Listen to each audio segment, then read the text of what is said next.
Oke, jadi di sini gua tahu banyak banget kalian itu pelajar mahasiswa ya. Jadi banyak yang nanya gua. Kalau jadi pelajar ya, gimana caranya gue bisa dapetin 100 juta pertama? Jadi di video ini gua akan bahas secara detail ya. Apa yang gua akan lakukan kalau gue punya ilmu seperti gue disuruh balik waktu untuk jadi pelajar atau mahasiswa. Apa aja sih step-step yang gua akan lakukan? Apa aja kira-kira metode ya dalam gue nyari uang itu metodenya apa aja? Gua nggak mau terlalu bahas yang kayak nggak praktikal gitu. Jadi kalian habis nonton terus lu bingung gitu. Aduh, gua harus ngapain ya? Bisnis model canvas, value proposition, tai-tai lah itu semua. Jadi di sini gua mau kasih straight to the point aja. Gimana caranya make money ya? How to make money? Ada 3 ya cara paling simpel untuk kita bisa mendapatkan uang ya kan. Uang itu adalah value creation. Tapi kalian bingung gimana cara ciptain value ke masyarakat. Nah, ada 3 caranya ya. 3 cara. Ini kalau lu pelajar mahasiswa atau bahkan ya lulus juga bisa belajar dari ini ya. Yang pertama itu adalah jualan produk. Yang kedua adalah jualan jasa. Yang ketiga itu adalah jualin produk atau jasa orang lain. Jadi penengah, jadi broker ya. Praktikal, simple, mudah dan easy. Nah, yang pertama dan kedua itu disebut sebuah usaha ya. Makanya orang bilang pengusaha ya, karena orang berusaha. Dia mau berusaha untuk menjual ya jasa atau produk yang dia ciptakan. Yang ketiga tadi itu disebut dengan broker atau jualin jasa atau produk orang lain. Gue mau jelasin yang paling sederhana dulu ya. Apa sih 3-tiganya ini ya? Contohnya seperti apa? Jualan produk sederhana ya, lu jualan baju nih ya, jualan baju, lu jual ke orang dapat value-nya, orang beli baju lu, sederhana ya. Jasa, lu soalnya lu orang videografer, lu wedding orang ya, wedding orang lu bantuin video, atau lu fotografer, lu jualin jasa lu untuk fotografi. Atau lu misalnya bisa, lu jago bikin konten di TikTok gitu. Jadi ada brand baju, lu jual jasa lu sebagai agency untuk bikin konten short form dia di TikTok ya. Jadi lu kenal modeling agensinya, lu kenal kameramen yang jago, lu jadi agensi di tengahnya, lu yang service ya. Jadi kalau mau jual baju biar lu kelihatan keren pakai model-model ya, itu bisa pakai service lu. Nah, itu jasanya. Dan yang ketiga itu produk orang lain ya. Jadi contoh misalnya affiliate marketing ya. Misal lu jadi affiliate nih, misal lu cewek ya, lu influencer cewek, lu bikin konten di TikTok, lu jualin misalnya affiliate-nya di Shopee atau affiliate-nya di Tokopedia. Itu contoh affiliate dari barang orang lain ya, udah ada. Nah, yang paling gampang menurut gue tuh yang ketiga ya. Kenapa? Karena 1 dan 2 lu mesti ngerti bisnis secara holistik ya. Dimana lu harus tahu misalnya kalau lu deliver sebuah jasa itu nggak boleh main-main. Lu deliver sebuah produk itu nggak boleh jelek. Kalau bajunya jelek ya orang nggak datang lagi. Kalau lu nggak QC dengan benar, perlu bilang, pabriknya bener kok, gue kasih briefingnya, tapi nyatanya sampai ke end consumer bajunya jelek, ya orang nggak beli lagi baju lu. Make money pertama paling gampang tuh nomor 3. Nah, ini kesalahan yang gue lakukan sebenarnya. Jadi 3 itu paling gampang, kedua baru ke 1. 1 tuh product is the hardest thing there is ya. Produk itu sulit ya. Kalau produk lu fucked up, itu orang nggak akan beli ya. Orang akan timbul yang namanya bad word of mouth. Contohnya misalnya ini gue beli baju ini, perusahaannya teman gue, Livaf namanya. Gue beli baju ini di dia, kalau sampai baju jelek ya gue gak bakal beli lagi dari dia. Tapi karena bajunya bagus ya gue beli 20 gitu. Tapi gue punya orang ya yang punya pengalaman jelek ya. Gue punya teman yang punya pengalaman jelek misalnya sama satu brand ya. Gue gak usah sebut nama brandnya apa. Dia ngerasa bajunya tuh sampah banget dan dia gak pernah mau sentuh lagi sampai sekarang. Bahkan di saat brandnya tuh udah improving gitu. Brandnya sekarang tuh udah gak sejelek dulu, tapi dia udah gak pernah mau beli lagi. Nah, itu problemnya dengan nomor 1 dan nomor 2 ya. Jasa dan produk lu bertanggung jawab. Kalau yang ketiga tuh biasanya yang nge-affiliate sesuatu itu lebih established. Contohnya properti ya. Lu jualin misalnya propertinya Sinarmas gitu. Lu jualin propertinya siapa gitu. Itu udah jelas ya, track record dia udah bangun properti itu puluhan tahun gitu. Lu udah tahu rumah yang dia bangun tuh kualitinya seperti apa. Dia nggak mungkin put reputasi on the line. Lu cuma jadi brokernya, lu jadi pialangnya, jadi agentnya.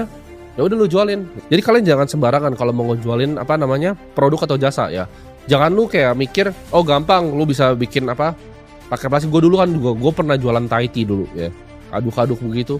Itu hoki aja, nggak pernah ada kenapa-napa gitu. Kalau ada masuk orang keracunan tuh, waduh, repotnya luar biasa. Ada banyak cara ya kalau lu mau dapetin 100 juta atau mau dapat duit ya. Lu bisa tutoring temen lu bisa kerja jadi barista di coffee shop. Tapi di sini gua nggak ngomong cara yang orang biasa ngambil ya. Kalau cuman kerja jadi waiter ya lu nggak usah nonton video gua gitu. Ini kan misalnya kalian nonton video ini, misalnya kalian udah jadi pelajar mahasiswa nih. Mau nyari duitnya duit beneran, mau 100 juta nih, bukan mau cari duit 3 juta gitu. Lu mau jadi duit 3 juta ya silakan nih.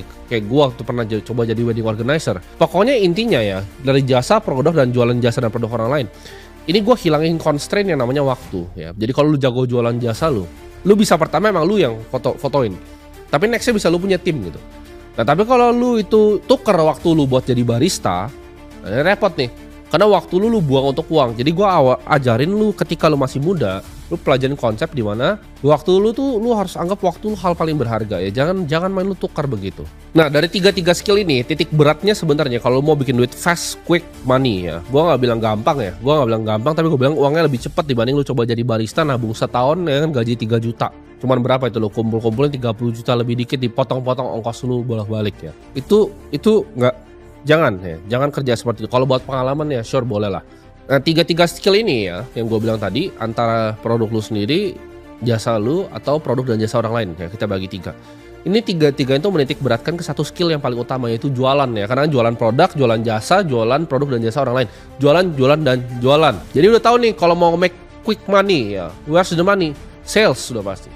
Nggak ada lain, skill lain kecuali skill untuk jualan. Karena di dunia ini ya cuma jualan ya, jualan jasa, ya, jualan barang, jualan jasa dan barang orang lain. Nah, kita kan breakdown dulu skill set ya. Jadi gue gak bakal bahas produk apa, jasa apa itu lu coba cari. Tapi kalau produk dan jasa orang lain tuh banyak banget ya. Contohnya seperti lu jadi agen properti, lu bisa jadi sales mobil tuh. Banyak banget lah, itu endless ya. Literally itu endless. Kita coba bahas skill setnya dulu deh ya. Karena gue tadi titik beratin di tiga-tiganya ini adalah jualan. Gue ajarin kalian gimana caranya jualan. Ini skill yang gue ajarin lu di sini tentang jualan, ini lu gak bakal ketemu. Ya lu gak bakal ketemu di teori manapun, di buku manapun. Karena ini based on pengalaman gue. Dan kalau di sini ada yang lu ngomong, oh gue lebih jago jualan dari Timothy, ya silakan gitu. Jadi yang gue ajarin kalian di sini itu berdasarkan fakta. Ya gue cold call orang ya 200 ada lebih kali sehari itu dulu. Gue cold call orang agensi gue. Gue tahu gimana caranya cold calling orang sampai jadi klien, cara prospectingnya seperti apa. Karena ini skill yang gue harness selama bertahun-tahun, sama seperti skill gue di market gitu. Gue harness ini skill jualan tuh udah lama ya, nggak baru 1-2 hari. 3 step ini dalam jualan sebenarnya banyak sih, teman. Ini kalau gue bahas sales secara video ini khusus tentang sales tuh gue bisa bacot mungkin 20 jam nggak beres nih. Jadi gue coba condense, gue pikir apa yang paling gampang gue sampaikan ke kalian dan kalian bisa ngerti. Itu ada 3 caranya, ada 3. Jadi step 1, step 2, dan step 3. Step 1 itu adalah komunikasi yang efektif ya. Skill kedua itu adalah building relationship. Apa hubungannya building relationship sama jualan? Ntar gue kasih tahu. Dan yang ketiga adalah skill problem solving di dalam sales ini sendiri. Komunikasi itu penting karena produk lu ya, lu mau lu jadi software engineer nomor 1 di dunia, lu bisa bikin enterprise resource planning paling bagus. Tapi kalau lu nggak bisa jualan dan lu nggak bisa berkomunikasi secara efektif, lu punya produk tuh apa ke masyarakat, ya orang nggak akan peduli sama ERP lu gitu. Yaitu ERP software by the way. Lu harus bisa jadi pendengar yang handal ya. Kalau lu lihat ya contohnya misalnya sales di mall ya, sales paling sederhana misal di mall tuh ada sales gym, lu tau, dia langsung kayak selamat siang kamu, itu udah pasti orang kayak apa sih lu itu ya. Makanya mereka cuma bisa jadi sales gym, nggak pernah bisa naik level karena mereka nggak paham gitu fundamental pertamanya ya.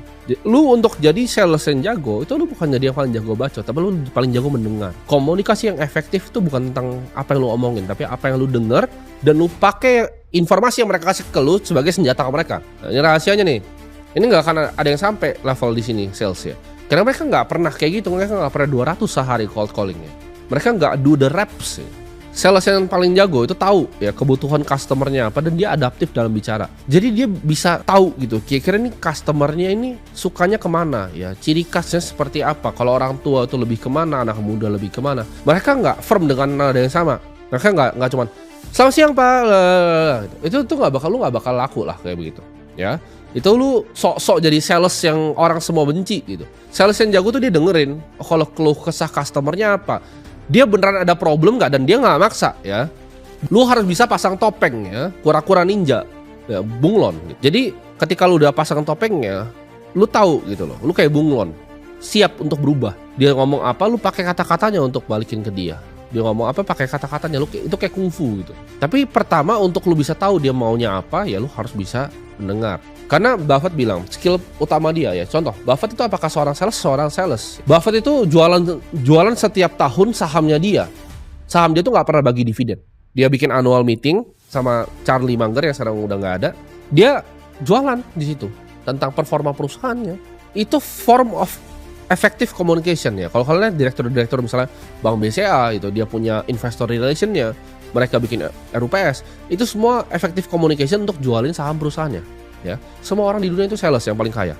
Gua kasih tau lu ya. Steve Jobs itu sales yang paling jago. Komunikasi yang efektif itu paling efektif kalau kita bisa gabungin apa yang keresahan mereka dan kemauan mereka dengan storytelling yang baik. Ketika lu bisa bawa dua itu lu bisa bawa dia ke alur cerita lu mau kemana gitu. Nah yang kedua ini penting ya, building relationship ini yang banyak nggak dilakukan ya. sama orang-orang. Simpel nih, misalnya contoh ya, gue nggak salah jadi gue nyari barang di sini. Oh, misalnya komputer nih, contoh ya, contoh komputer. Orang jualin gue komputer, bisa jualin dia nggak peduli lagi. Nah, apakah itu building relationship? Enggak. Justru ya, gue dalam pengalaman gue jualan, gue selalu dapat customer paling banyak itu dari customer gue sebelumnya. Bingung kan kenapa? Sederhana ya, lu setiap jualan, coba misalnya lu jual produk lu ya, lu jual produk orang, misalnya jualan komputer nih, jualan ke gua komputer. Setelah lu jualan komputer, coba lu tanya ke orang, lu tanya, kok ini ada apa nggak yang kurang, ada yang bisa saya bantu nggak, atau bisa saya pasangin nggak? Apa added value lebih yang lu bisa kasih biar nggak cuma main di perang harga gitu? Apa added value lu sebagai sales gitu? Contoh, properti is a fucking commodity ya kan? Misalnya gua punya gedung gitu kan, gue punya gedung di Sudirman, ada perusahaan misalnya TikTok datang ke gue pengen sewa nih, wah mau sewa 20 lantai itu, 7 lantai gitu. Nah, apa bedanya gedung gue sama gedung yang lain? Karena ujung-ujungnya orang kan selalu cari yang paling murah. Added value-nya apa? Oh, gedung gue tuh ada MRT-nya loh depan, gedung gue tuh bisa lewat busway loh. Jadi itu yang kalian harus pikirin, apa added value gue dibanding orang lain. Jangan cuman kalian tuh abis jualan tinggal gitu.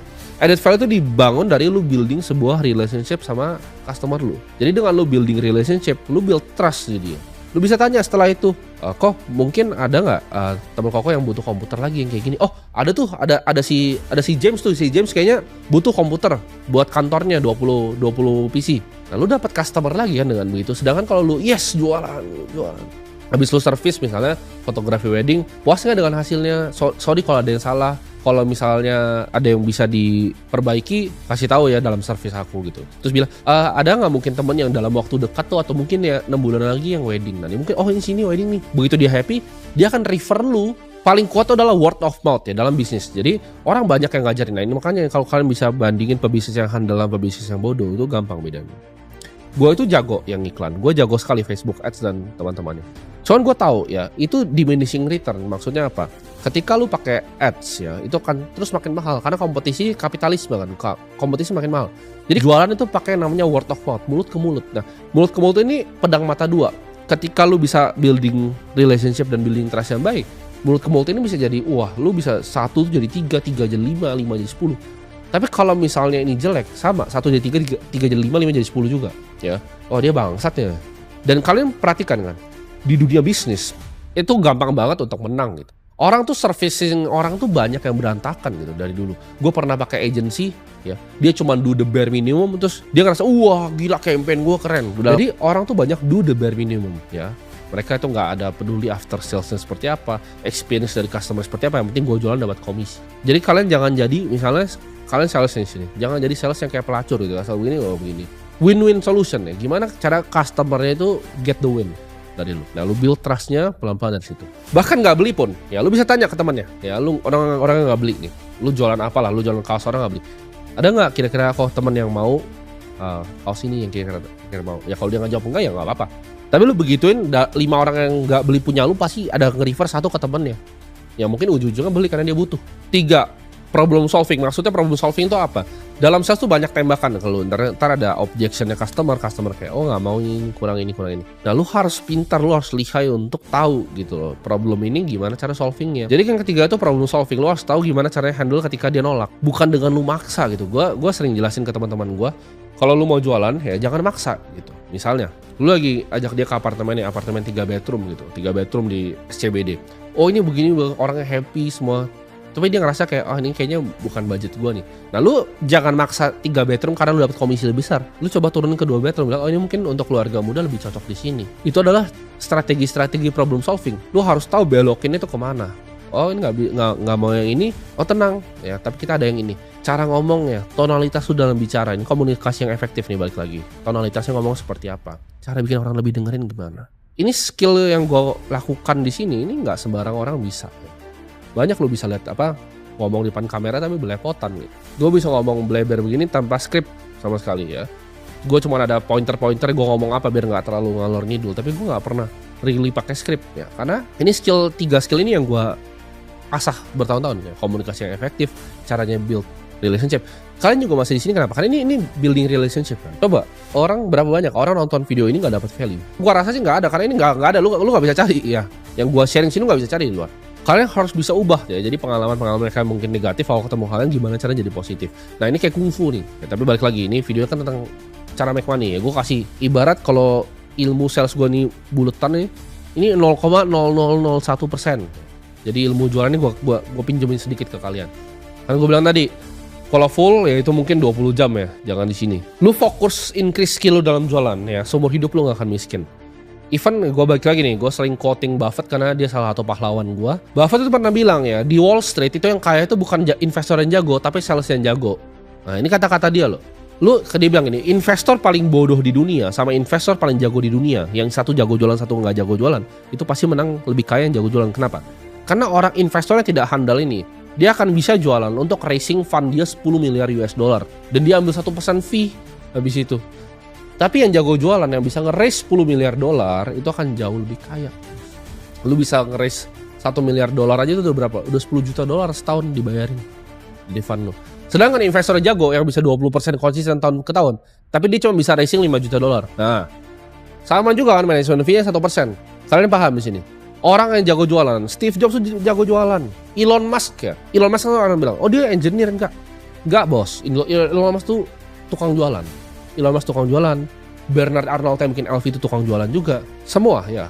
Semua the greatest, Bill Gates itu juga sales. Semua orang-orang paling kaya di dunia itu jago jualan. Jadi kalau lu nggak bisa komunikasi, lu nggak bisa jualan, lu nggak bisa tunjukin value yang lu punya apa, produk yang lu punya apa, ya lu nggak akan laku. Intinya ya, gue pengen lu harness skill jualan lu dulu. Ya, lu mau kaya, lu harness skill jualan lu dulu. Stepnya jangan ambil 1 sama 2, karena menurut gue itu repot. Lu ada banyak skill lain yang lu bahkan belum punya. Ya accounting aja lu belepotan gitu. Jadi lu aja masih pelajar ya. Gue ngomong ke pelajar soal sini. Jadi jangan aneh-aneh lah, nggak usah aneh-aneh untuk fokus di sana ya. Tapi fokus di skill jualan lu aja. Ambil jalan yang ketiga. Jalan yang jualan punya barang orang atau produk orang.